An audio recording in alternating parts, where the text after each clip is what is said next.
یہ کہانی ایک ایسے شخص کی ہے جو پہلوی حکومت کے زمانے میں ایک اہم دفتر میں اونچے عہدے پر کام کرتا تھا۔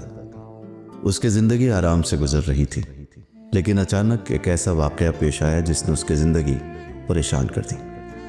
ہوا یوں کہ ایک دن اس کے دفتر میں ایک نہایت حساس اور خفیہ فائل غائب ہو گئی۔ پورے دفتر میں ہلچل مچ گئی۔ سب کے ذہن میں یہی سوال تھا کہ آخر وہ فائل گئی کہاں؟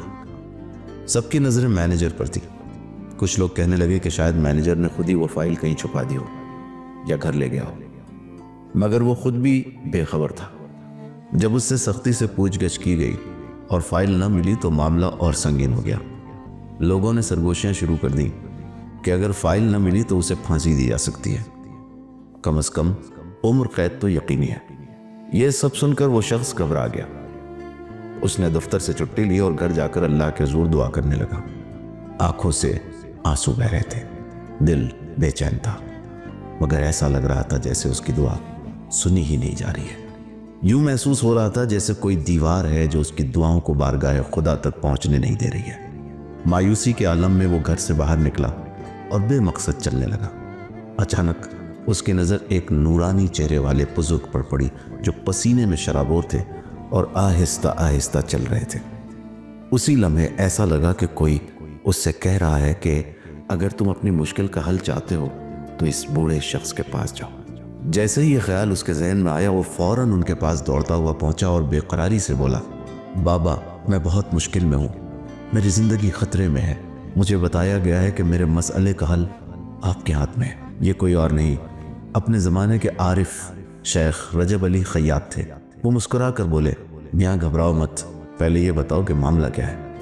اس شخص نے اپنی پوری کہانی بیان کی۔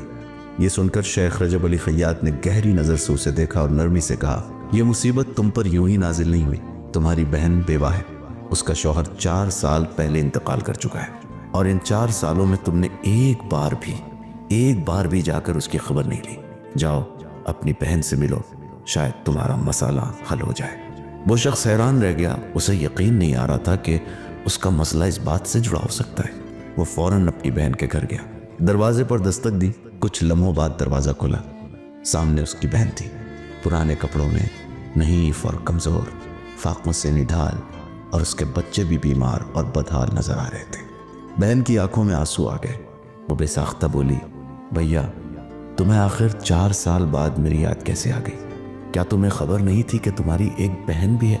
کبھی تو یہ پوچھا ہوتا کہ میں زندہ ہوں یا نہیں۔ یہ سن کر اس کا دل کانپ اٹھا، آنکھیں برسنے لگی۔ اس نے اپنی بہن کے ہاتھ تھام لیے اور شرمندگی سے بولا، بہن مجھے معاف کر دو، میں بہت شرمندہ ہوں۔ اگلے دن وہ اپنی بہن کے لیے کپڑے، کھانے پینے کی چیزیں اور ضروری سامان لے کر آیا۔ کچھ دیر اس کے ساتھ بیٹھا، بچوں سے پیار کیا اور پھر دفتر چلا گیا۔ جیسے ہی دفتر پہنچا اس نے دیکھا کہ وہی گمشدہ فائل اس کی میز پر رکھی ہوئی تھی۔ پورا دفتر حیران تھا کہ فائل کہاں سے آئی۔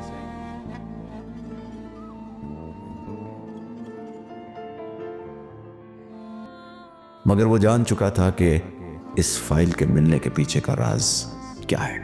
آئیے اس عید فطر میں صلہ رحمی کو عام کریں، رشتہ داروں سے ملیں، دوریوں کو ختم کریں، اپنوں کو اپنا بنائیں اور محبتیں بڑھائیں۔